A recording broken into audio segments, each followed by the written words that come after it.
एक सांस भी ज़्यादा ये काल नहीं लेने देगा आपको।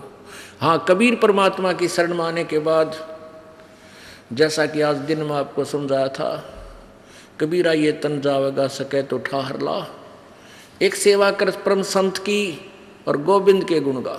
ये दो औषधि बताई हैं, दो इसका इस जीवन को बचाने के लिए ये दो मेथड बताए हैं। परम संत ने खोज के उसके बताए अनुसार उस परमात्मा की महिमा का गुणगान कर, वो भक्ति कर, तो तेरा जीवन बढ़ जाएगा। ठहर का अर्थ होता सपोर्ट। जैसे दिन में बताया था कि वुडन बीम होता है छत के, पहले छत देते थे, कड़ी डाल देते थे, बैटन, वुडन बैटन, और बीच में एक वुडन बीम होता था सतीर, और वो कमज़ोर हो जाता था सैकड़ों वर्ष डालने रहने से, और वो उसमें क्रैक हो जाती थी बीच में। उसके नीचे एक सपोर्ट दे देते थे, कोई बड़ी लगा देते थे नीचे, बल्ली अच्छी मोटी लाकड़ की, और वो सतीर फिर 20 साल 30 वर्ष तक ठीक रह जाता था, वह छत गिरती नहीं थी।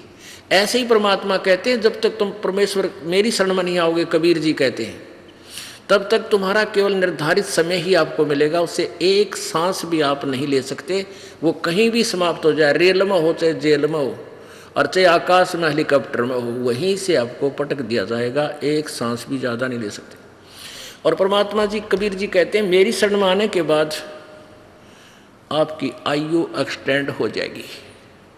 उसका तरीका क्या है कि मेरे नुमाइंदे परम संत से उपदेश ले, फिर आपका आयु बढ़ जाएगा। जैसे कबीर ये तन जावेगा सके तो ठाहर ला, वो ठाहर बोलते हैं उस बल्ली ला दी उस सतीर का नीचे।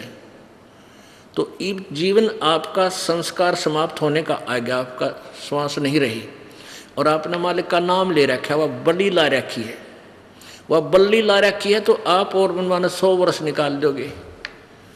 आपने 50 वर्ष की आयु में मृत्यु होना था, संस्कार इतना ही था। और राम नाम की वह बल्ली ला रखी आपने तले पहले ही ला रखी थी, तो डट गया। यह मनमाने फिर 60 70 80 वर्ष तक 100 वर्ष तक निकाल दे। तो उस एक्सटेंडेड जो आपका जीवन है, परमात्मा ने जो एक्सटेंड कर दिया, उस जीवन का मैक्सिमम समय भगवान के चरणों में आपका लगना चाहिए।